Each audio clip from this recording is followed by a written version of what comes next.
6:38 and it's December 8. So, kapistahan po dito sa Immaculada Concepcion sa Katedral ng Maynila. So, alam niyo pong December 8 is Immaculate Conception. Ba't ang aga-aga naman natin dito? Kasi may event po. May event. Kaya, nagpunta tayo dito ng mas maaga. Yes. Di naman event ko. Event ng Junakis ko. Kaya eto na naman si Simply Jane. Nandito na naman po tayo sa Intramuros, mga lalabs.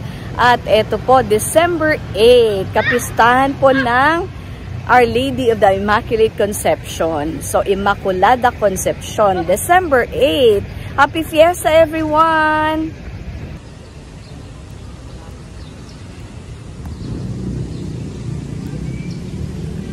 Okay, so we are celebrating the Immaculate Conception today, December 8. Yes, at nandito po tayo sa plaza, just in front of the cathedral. Yes, because we will be celebrating the Immaculate Conception here. So it's a solemnity. It's a holiday today here in the Philippines because it's the Immaculate Conception. The carillon bells. Yeah, it's ringing now. What time is it? Is it 7 o'clock?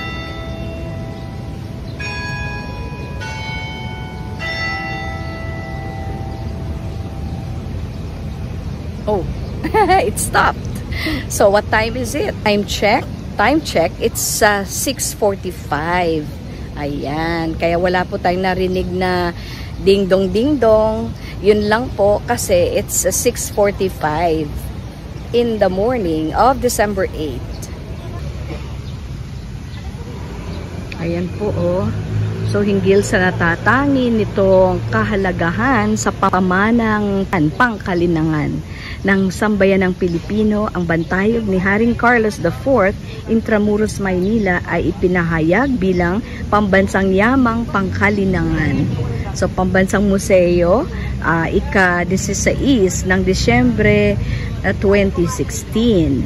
Okay. So, andyan na nga po si Haring Carlos IV of Spain, of course.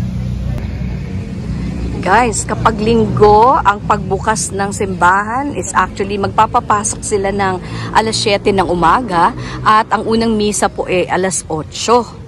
At alas 10 yung second mass, kahit po linggo. At kahit po ngayon ay December 8. Okay, which is a holiday of obligation. Di po ba?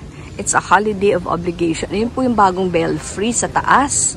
At meron po tayong ground belfry din sa gilid.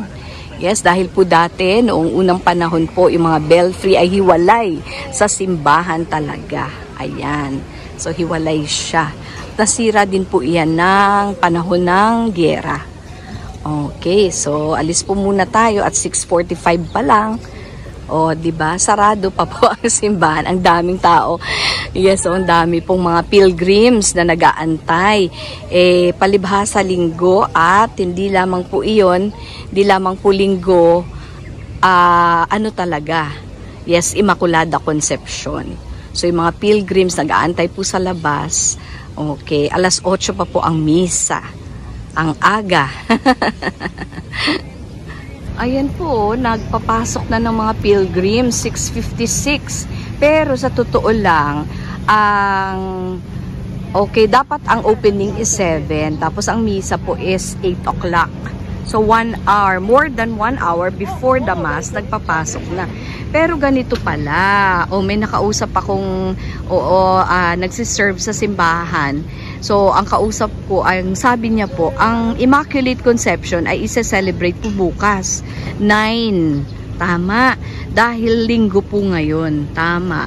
Oo, ganyan nga po ang mangyayari kapag linggo talagang binibigyan ng prioridad.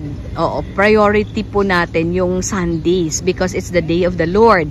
At yung kay Mama Mary na mga kapistahan ay inilalagay po sa the day after Sunday. Kahit na December 8 po today. Ayan, so nalinawan po tayo. Oo, mabuti naman. Okay, kasi ako sa isip ko talaga ganun.